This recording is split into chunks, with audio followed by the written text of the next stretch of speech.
Okay. So I guess we're up to Tachlis Nisei Yitzias Mitzrayim. The paragraph before that. V'lamadnu mechazal. Okay. V'lamad Michazal. Darga Achiku Gedola. Einam Enisim El HaTeba. The highest madrega is not miracles, but rather nature. That's obviously a person. It's not them. There are certain ways in which nisim are higher than teva. That's obvious, but the idea is that to not require nisim is higher than teva, right? So yeah, a nace has a tremendous advantage. It's a gilu shchina, but obviously not to require a nace. That's an even higher madrega. Okay, so that's what he's saying. Even though some experiences nace experiences something amazing.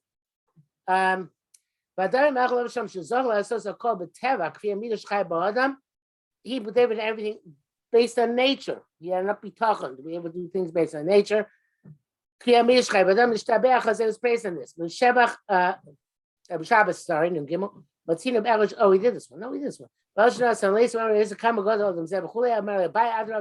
person who was able to nurse his own child, right? So because he had to develop mammary glands in order to do this, which was a miracle shloka derech hateva.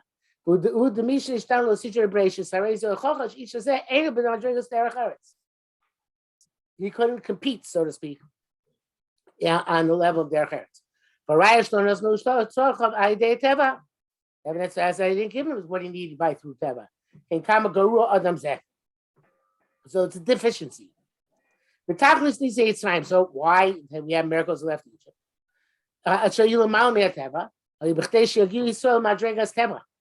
In order to get to the level of teva, we have to be lamala min teva. What does he mean? You have to have the emunah in Hashem, which is clear and alive. So in order to get to madrega, which is a very high madrega, you have to first have these things which are miraculous. It's a beautiful metaphor or a simile. I'm not sure exactly what the term is, but Zekeli Mameu, right, represents Gilu Shchina, the greatest Gilu Shchina. But the Zekeli, they should be able to use it in Teva. That's they need the Zekeli by Yamsuf, so she has to point the same finger and say Zekeli when you see Teva. Now, I don't think he means the same thing like Rav Shlomo Hirsch, but Rav Shlomo Hirsch has a famous, this famous short anecdote about him that he went to see the Alps one summer, and they asked him, "Why'd you go see the Alps? What was the point?" They said, "Because when they get to Shamayim, after 120 years, the Kosh Baruch is going to say to me, "No, Shamshon, what do you think about my Alps?" And they wanted to be able to tell him. The Kosh Baruch, when they got to Shamayim, I was impressed. But obviously there's an idea of finding a Kosh Baruch in the Alps, right? Seeing in the Teva, the Yad Hashem. You became a Teva, the same Shleimim B'Emunah B'Tachon. And to sustain the Teva, they should be perfect in B'Emunah B'Tachon. There shouldn't be any of this thought or damage of Kol Chibur Yadi. Know that I'm Hashem within the earth, right? That's how we call Shmiras Derech Eretz. So most of the mitzvahs Hakluyas Ba'aretz are made in order to manifest this.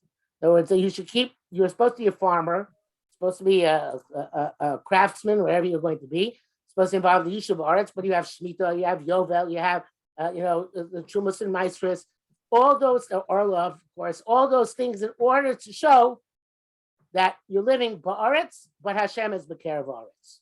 And that's why you follow these strictures, and you don't just live a Kochi Botzim Yodi, right? I think the idea of Orla is even more powerful in Kochi Botzim Yodi than Shemitah, because it says, first 3 years, don't do it. You can't have it.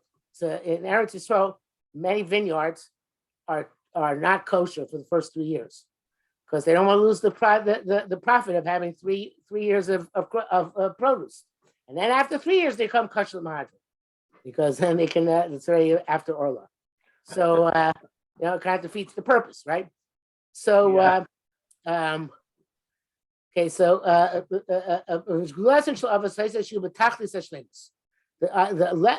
high level of the Avos is that they're ultimate level of perfection. And this is in their power.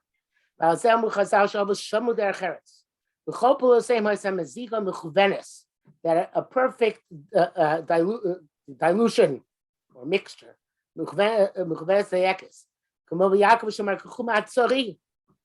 He said, you know what? Take some. You have to take Yosef gifts, right? Matzurim, matlot, but nimut.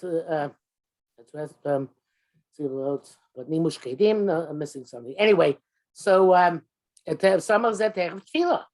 But there has to be davening then immediately afterwards. So inspired, so there were no separation. Of course, he could have said the same thing about Asa when he went to Asa. When he met Asa, he put himself for three things: l'doro, l'tefillah, milchama. Right. So all these Yaakov represents him when he did with the maklos, which they have the sheep have the different colors, the speckles and spotted. So that also was a mixture of mace and teva, but there was teva, right? It didn't forsake teva. Right? It had to be some sort of what we call ishtadlus in a natural way. This is the way they wanted to live. As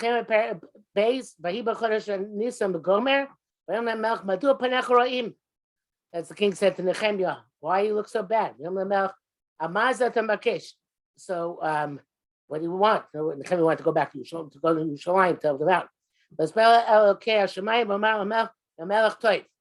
Functioning on two levels.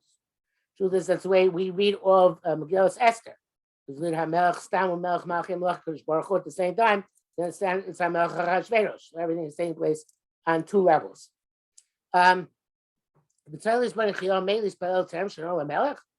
by Nehemiah, because he's going to die before he has the king,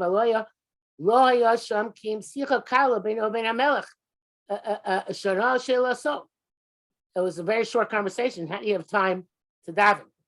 Okay, it's got to be a short tefillah.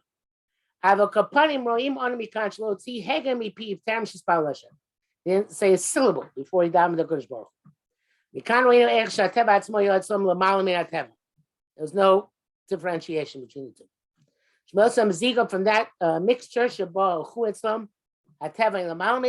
with nature went together with above nature. Gripped and clasped together. They never separated. They're both one by them. So when I say something about this, that Rabbi, the holiest Gamora, I'm sorry, it's probably a Chanina ben Doisa, right? The Chanina ben Doisa, all the miracles happened to him, right? The oil, the vinegar burned for him, the table that came down from Shamayim, the snake bit him and died. And obviously, when Yerucham Mitzaka wants something to daven for him, he goes to Rechinim and Doisa to daven for his kid. I think it was for him, for his, I don't remember it's him for his kid. Anyway, the kids are Rechinim and Doisa was the paragon of miraculous living, right? And the Chazal of his time acknowledged that, and they recognized that, and they made use of it. And same thing with Chonim Agel, and with his grandchildren, Abba Chilkia, and I forget the other one's name was offhand, but they were not considered to be the most chashuv of Chazal. They were among the good Chazal. Why? Because the fact being a Baal Moifes is a very Litvish approach. Being a Baal Moifes is a nice thing, but it's not the only thing, and not even the foremost thing, right? So that's to be if you're a brisker, to be a lamdin, if you're Baal Musar, to be a big Yirei Shamayim. But it's not just the live on miracles. And there's a beautiful statement of I think it's the Baal Tanya, who said that when we learned by the Mizrich Magid, there were buckets of miracles under the benches, but no one had any time to pick them up. So the idea being that yes, miracles are nice, but miracles are, in the end, not what it's about. Now it's not what it's about. Right. Okay. Very good. I don't think we should start the next one now, because I'm not sure what it's going to be with next week. It is a very long first paragraph. Yeah. So I'll let you know if we can learn next week. What happens. I hope everything works out. Yeah. Okay. Whatever works out, Gamzu type it'll work out. But What's your father's name? I'll put him on my list. David Ben Knindel.